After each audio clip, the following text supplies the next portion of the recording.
Hello and welcome to the seventh episode of Real Talk with the Unicorn. My name is Tatiana and I'm a recruiter in supply chain and logistics. In our today's conversation, we will talk about logistics, startups, career development, professional growth, and leadership. I'm happy to introduce my today's guest, Chris Jarvis. Chris is a Chief Logistics Officer at GoFor Delivers. Chris spent over 2 decades working as a supply chain logistics and process improvement executive for large corporations like Hudson's Bay Company, Metro Supply Chain Logistics Group, and DHL. Good morning, Chris, and welcome to my show. Good morning, Tatiana. Thanks for having me. Oh, it's my pleasure. I was looking forward to our conversation because I think many job seekers, executives, leaders in supply chain logistics will find it very helpful. So the first question, Chris, that I have is when I learned that you had industrial engineering degree, to be honest, I was not surprised. And I would like to know what skills that you developed as an engineer are helping you right now solving complex supply chain issues. Yeah, I think engineering and logistics are like this perfect matchup, right? I mean, when you go and take an engineering degree, it's about problem solving. It's about finding ways of thinking, right? It's about data, structuring data, thinking abstractly. And when I think about supply chain, it certainly does conjure up a whole lot to do with data, whole lot to do with abstract thinking. How do we physically move things? How do we move pieces of information? For me, I always think about my engineering degree and what I do in kind of alignment around people, process, and technology. Mm-hmm. As an industrial engineer, we spend a lot of time on process, right? We talk a lot about technologies of enabling process and leaning out processes and making them more efficient and more optimized. And I think in my career as a logistician, it's become a real big focus around people, right? And so how do you align those three things is really, for me, I think the combination of logistics and engineering is a perfect fit. I think the ability to also think strategically, right? I think when you do a program like industrial engineering, you tend to think a little bigger than smaller problems.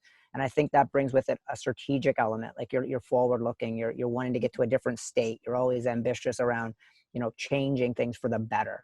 And I think logistics is just a good example of that same type of thinking made to be very practical, very pragmatic. Yeah, that's great. And I noticed that in 2000, 20 years ago, you became a professional logistician. Many professionals these days are trying to find the best certificate to pursue. And how did getting certified and becoming a professional logistician how did it affect your career trajectory? And why did you go for PLOG? I took the PLOG pretty early in my career. And I think, I was at Hudson's Bay Company. I was in a process engineering business process role. And I think I saw the PLOG as a way to connect with more experienced people in industry. People that have been there, done that a little bit. They're looking to refine their skills. You come out of school with a pretty theoretical basis. And I think the PLOG for me brought a whole pragmatic approach, right? So sitting with colleagues and solving case studies and working on, what are these big networks? You don't really learn that in school, at least when I went through industrial engineering. But I think the PLOG helped formulate a lot what I was doing in retail. How do things move? How do they get to the store? Where do they come from in the world? And then just solving those real world problems where, theoretics just can't do it justice. So I like the case study part of that program. And for me, that was kind of the reason I took it. I wanted to meet people. I wanted to expand my thinking. And I think that program, even to this day, I remember some of the work sessions. They were quite good. Yeah. That's excellent. And it's also nice when you study something and you can implement it literally the next day. It adds this life to your theoretical and abstract topics that you may be discussing there. Right now at GoFor Delivers, I was on your website and I also checked your YouTube channel. It looks a lot like Uber to me. Yeah. So I got this analogy. So you specialize in on-demand deliveries to construction sites, I guess. That's our core use case. Yeah. So, I mean, the whole premise, the whole founding of the company, we're about 3 years old, is been around, we're on a job site. There's a lack of materials or there's a need to get more materials.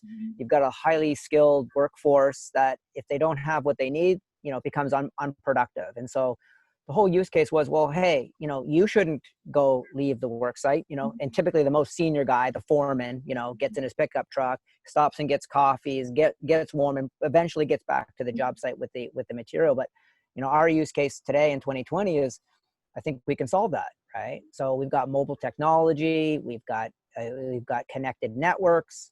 All we need to do is tell me what you want, and it'll show up within 3 hours. And that's kind of the premise that we've chosen to pursue. We think it's a real difficult part of the supply chain because typically the goods and the materials that we move are big. They're big, they're bulky, they don't fit in the back of a car. So we tend to specialize in, cargo van and larger, all up to 5-ton truck. And, those use cases are very specific. When you enter a job site, certain job sites have a lot of requirements, a lot of safety things.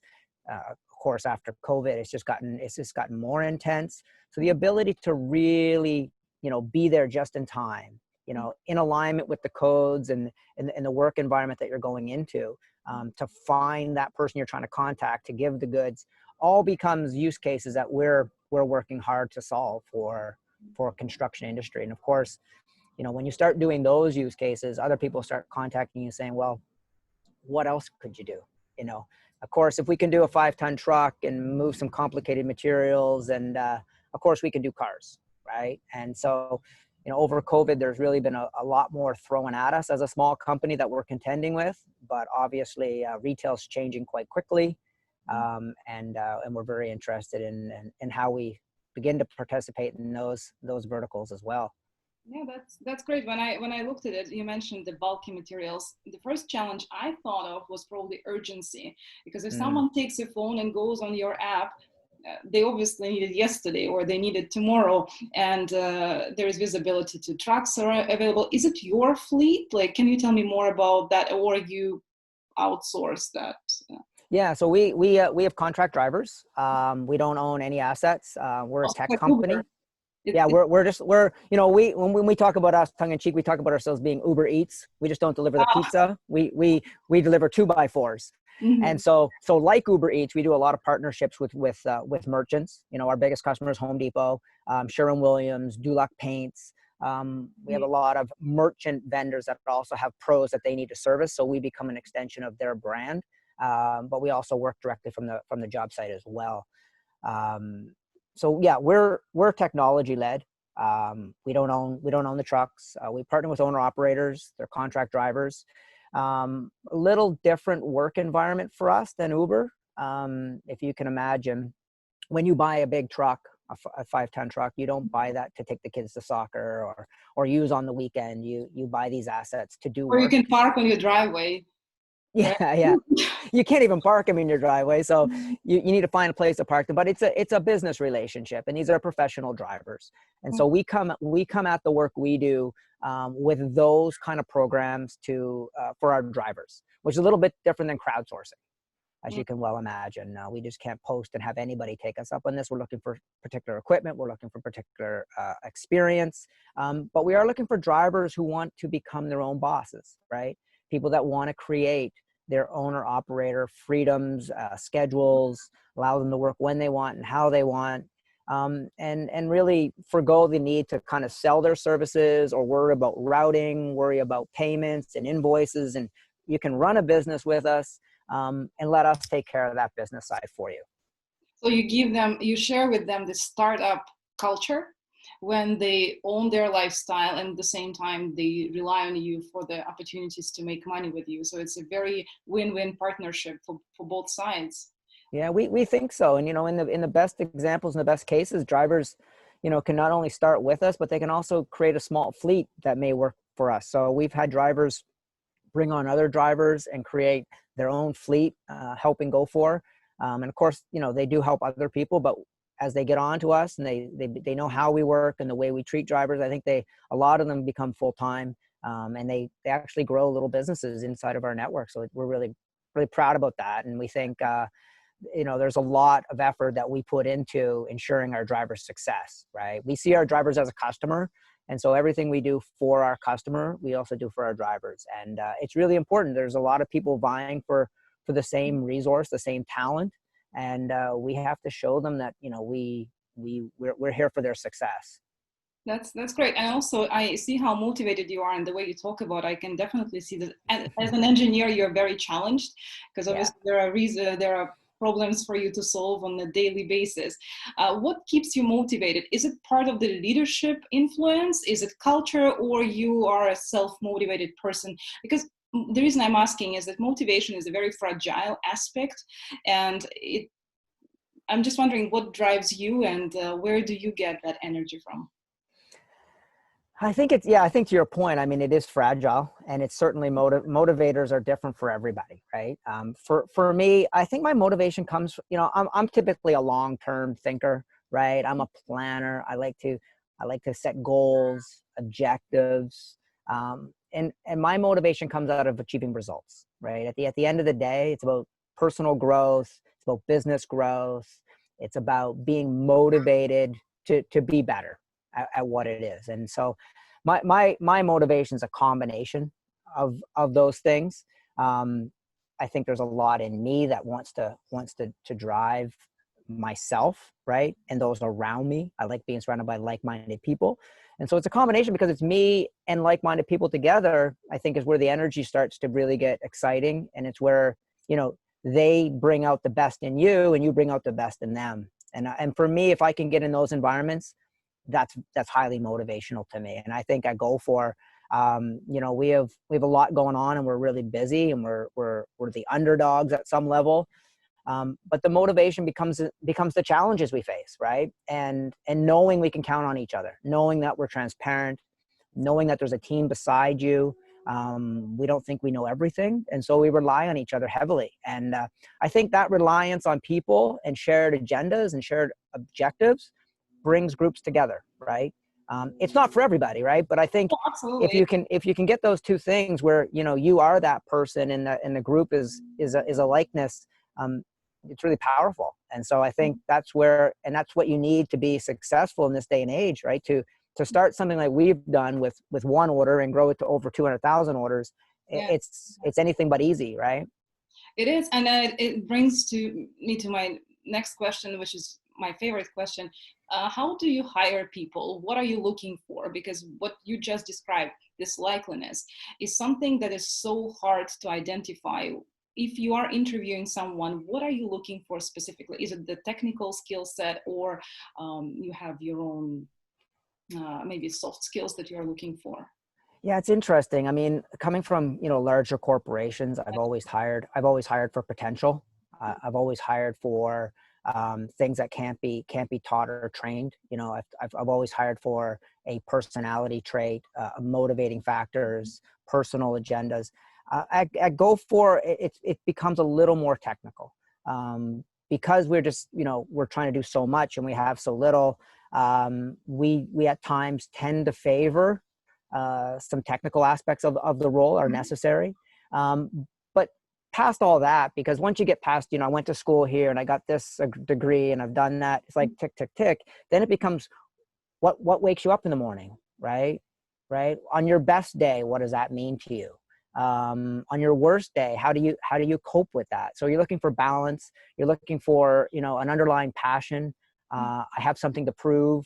I want to see personally, the ability to think, right, and to think on your feet, and to understand the problems in front of us, because I believe there's not any right way to be successful, right? There's just an approach. And for me, candidates that I like to hire, tend to have a very clear thought process, clear understanding of the premise of problems, that they can communicate their weaknesses and strengths. You don't need to be everything all the time. Absolutely, You just need to be able to showcase that you're vulnerable, that you can admit Mhm. that weakness exists, but that's okay, because we have a lot of other people on the team. Yeah, I So call those things not just weaknesses, maybe uniquenesses, because as long as you have an exactly. action plan and you're a self-aware person, you are coachable and you can be blended into the team's culture. I love that word, coachable, right? If you're a sponge and you have the capability to take on information, right, then I think you'll do amazing things. I think it sounds cliche. It's anything but easy. You have to want to put yourself out there. You got to want to take feedback. And, you know, at the heart of it, you kind of want to be, you have to be motivated, right? I always ask people, you know, questions like, so what is a long day to you, right? And the answer varies. Like some people will, you know, look, if I work for 6 hours, I'm done.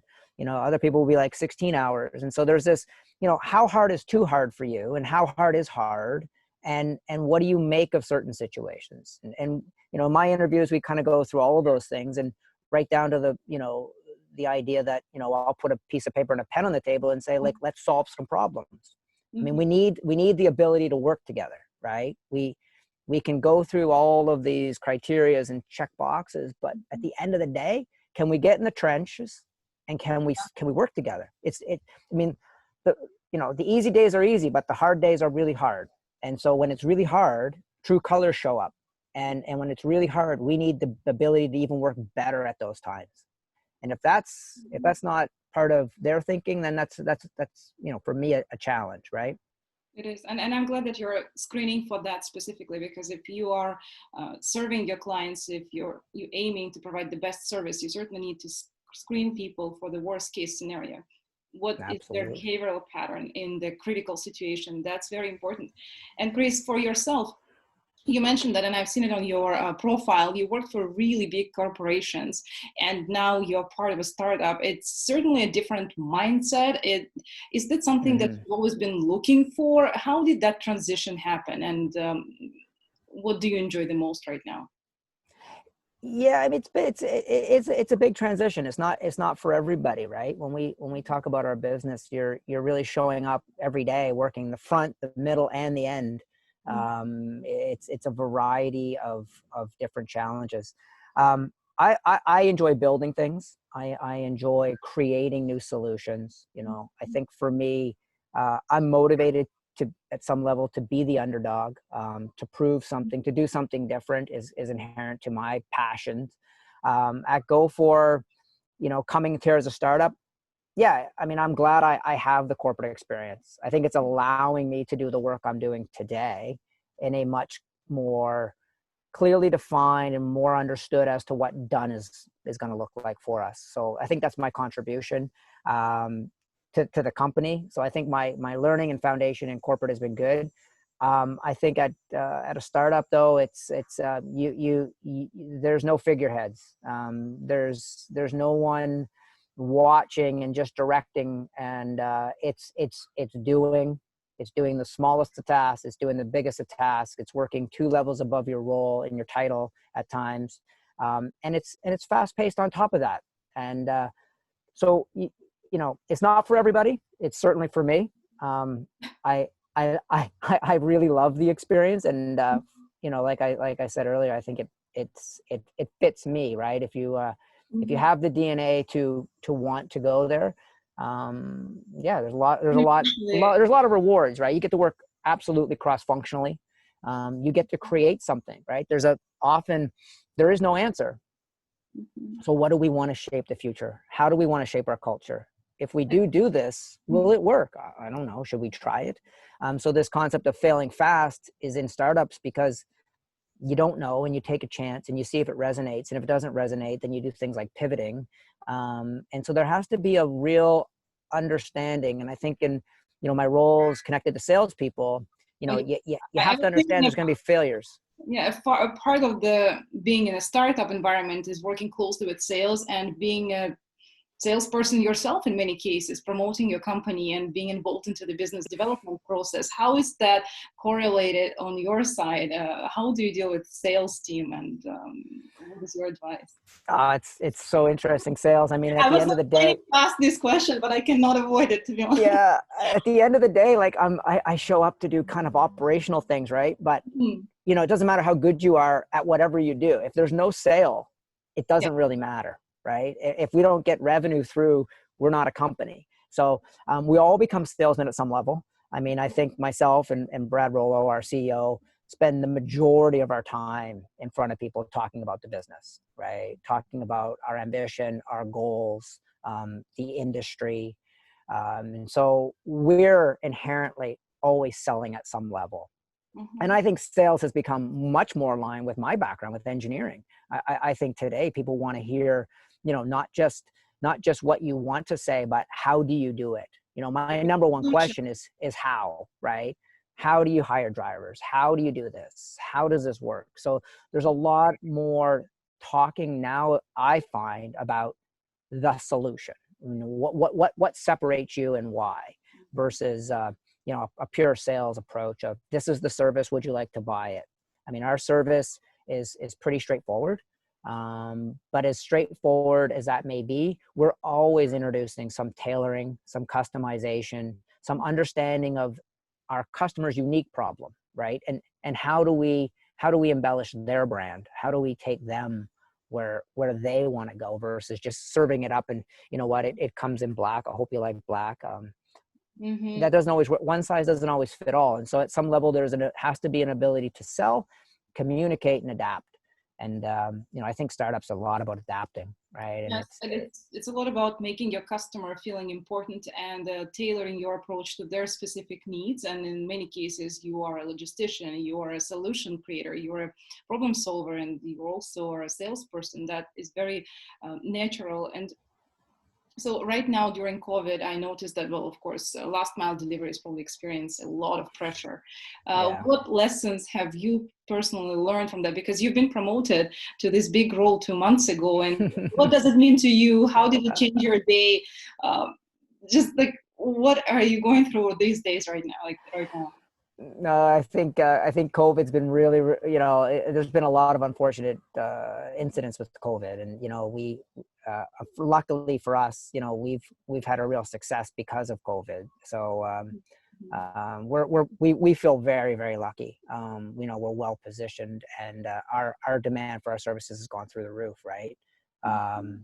When it comes to my role, you know. Yeah, a lot is changing, but a lot's not changing. At the end of the day, you know, we all do a variety of roles here. I'm just one of the team members. I do what I need to do, and others do what they need to do, and together we're successful. I think COVID is really, you know, if you have the right team, you have the right culture, COVID brings people together, right? Or it can tear you apart. For us, it brought us together. We packed up and left our offices very, very early.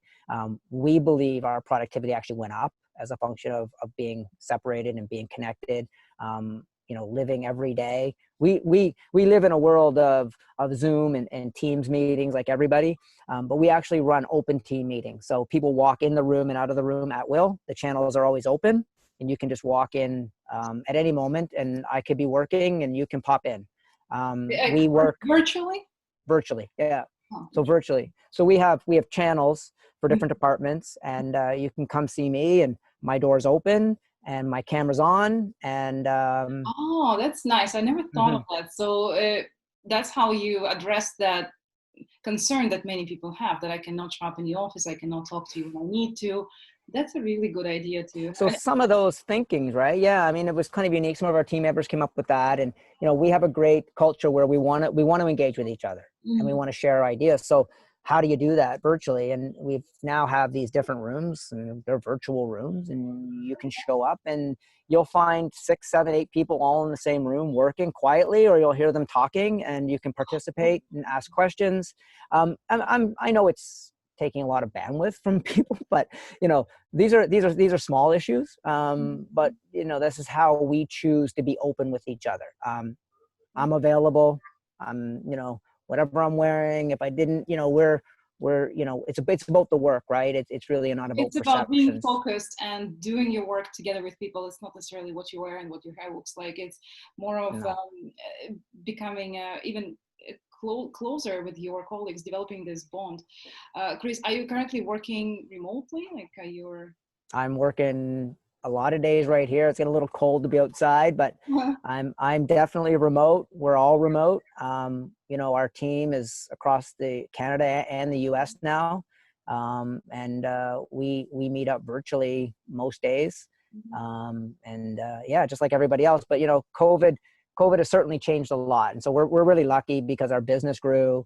I think our team grew. And you know, I remember when it started. I remember, yeah. It's like, well, you said, I think our team grew. So Yeah, no. that's how busy you are. Definitely our team grew, that's for sure. But I think we all started, and I guess my point was we at the beginning we all chose, kind of a slogan that said, where there's a will, there's a way. We could have chose to say, the world's against us, we can't do this. Our business is small, we're fragile.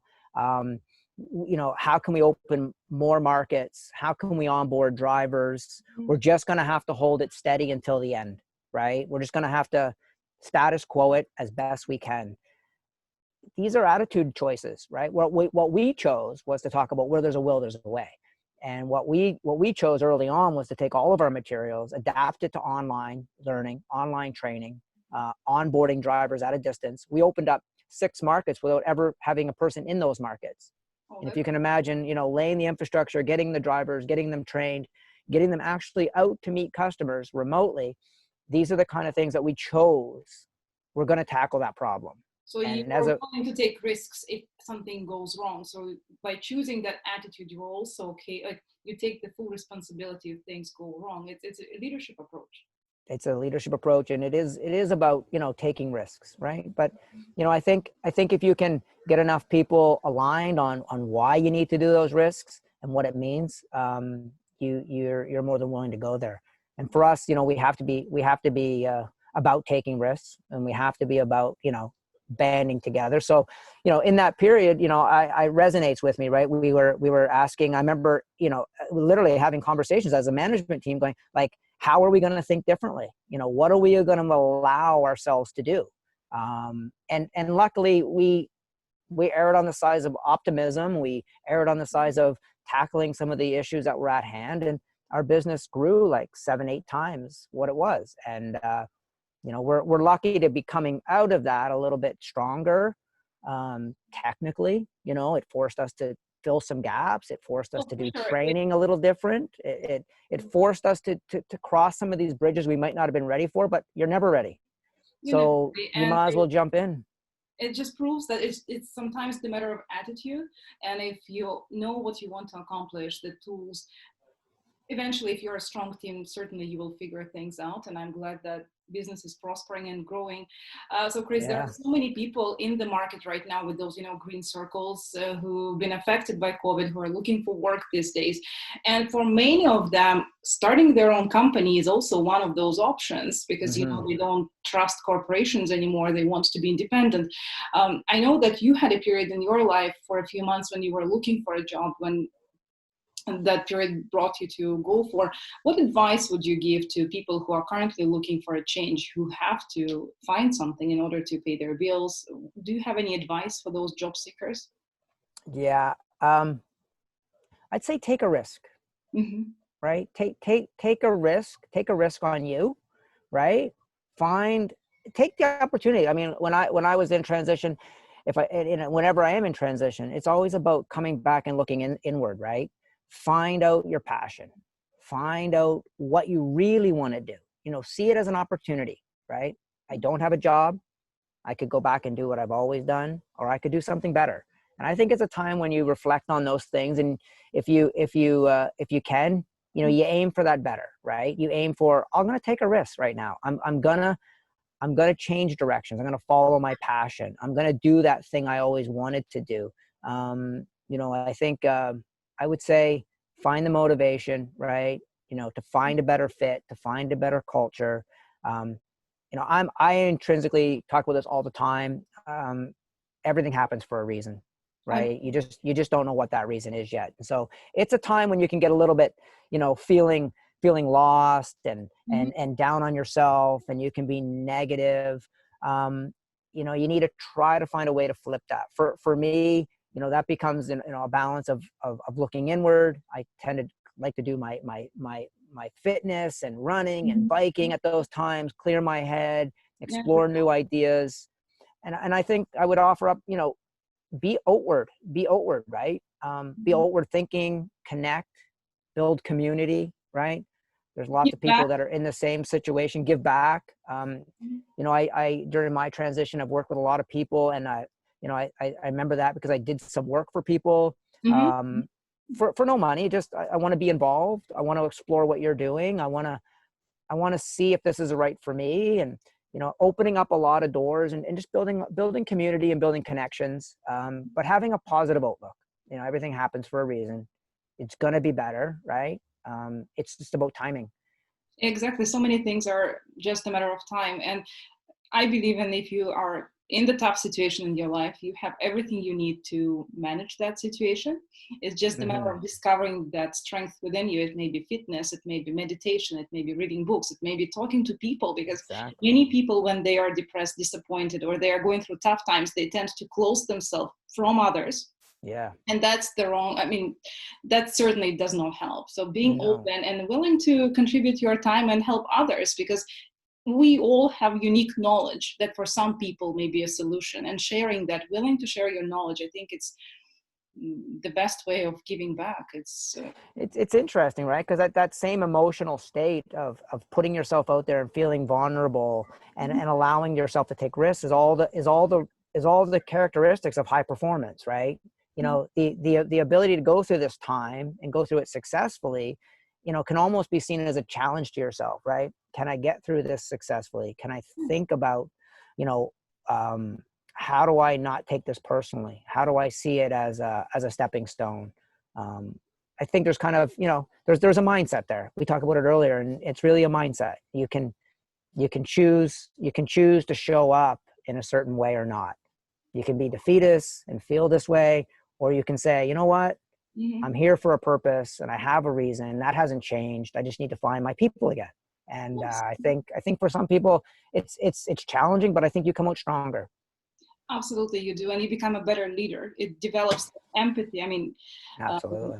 If it can be developed, but it certainly makes you more empathetic person, because when you interview people, when you collaborate with your team, you can relate to their issues, because the more issues you go through yourself, the more empathetic you eventually become. So I think everything we go 100%. The purpose is to become a better person and find who we really are, and be proud. Couldn't agree with that more. Yeah.